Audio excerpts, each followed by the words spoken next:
Hello ladies and gentlemen, welcome to my channel again. Today I'm doing a very special video because I'm collaborating with one of my longtime YouTube friends, Dre, also known as Mr. Papa Man. I'm gonna leave his links in the description so you can go check him out in your own time. Yeah, I'm doing a Sinners collab with him. We've been talking about this collab for a while, so I really hope you guys enjoy. Thank you Dre for collabing with me. Ryan Coogler is a visionary. I say that because he created a film that will go on to do wonders in the film industry. Sinners not only moved me, it impacted the way I thought about films. On the surface level, Sinners seems like your ordinary vampire film, where vampires come to kill at night. But when you start to look deeper and find the message that Ryan was trying to convey, you'll realize that it is much deeper than that. Firstly, I would like to talk about the relationship of Stack and Smoke. Bravo to Michael B. Jordan for playing two roles perfectly. 3 if you include Stack as a vampire. Despite all characters being played by the same actor, their behaviors and mannerisms were easily distinguishable. Stack is a laid-back, whimsical and hearty character that breathes life throughout the movie.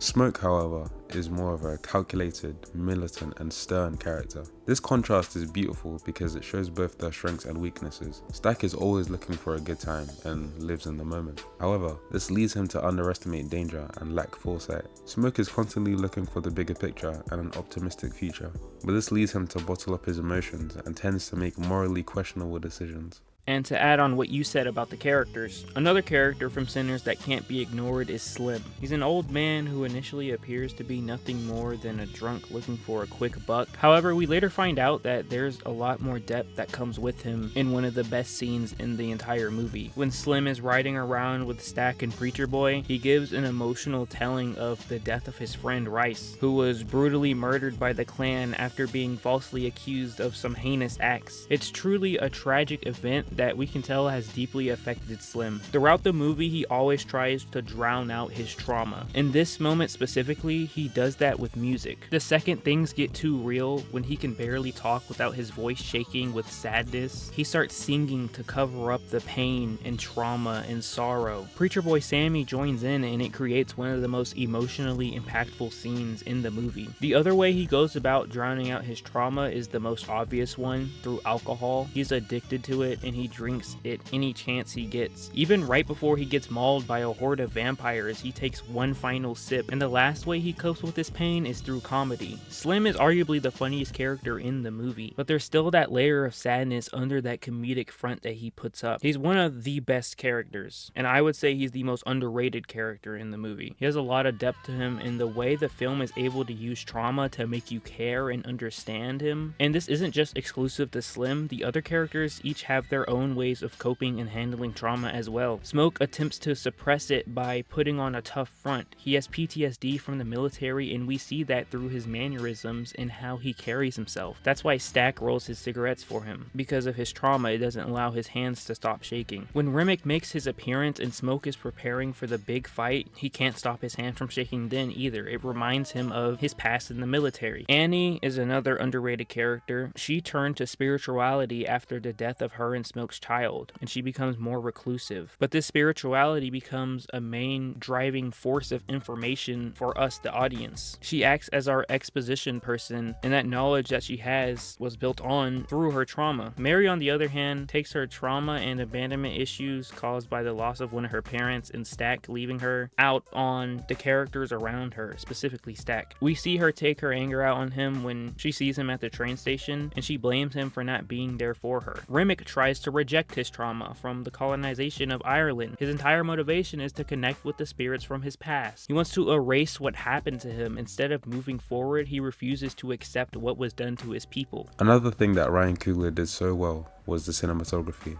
Sinners was filmed using 65mm film and shot with a combination of 15 perforations on IMAX and Ultra Panavision 70. Autumn Dorode Arkapour utilized these expensive formats to capture a 1930s rural look to the film, giving it a more grounded and gritty feeling. One of my favorite scenes is when everyone was at the juke joint. The vibe felt alive, the characters dancing erratically, music flowing so gracefully. I also loved how Coogler blended in people from the past and the future. For those of you who didn't really understand that scene, don't worry, I didn't at first. It's basically Coogler playing into the idea that Sammy's music acts as a transcendent force that breaks the boundaries of time, uniting black history with the future. This is the reason why Remick wanted Sammy. He wanted to exploit his musical talent to connect with spirits and ancestors. It makes his death even give me some sort of poetic justice.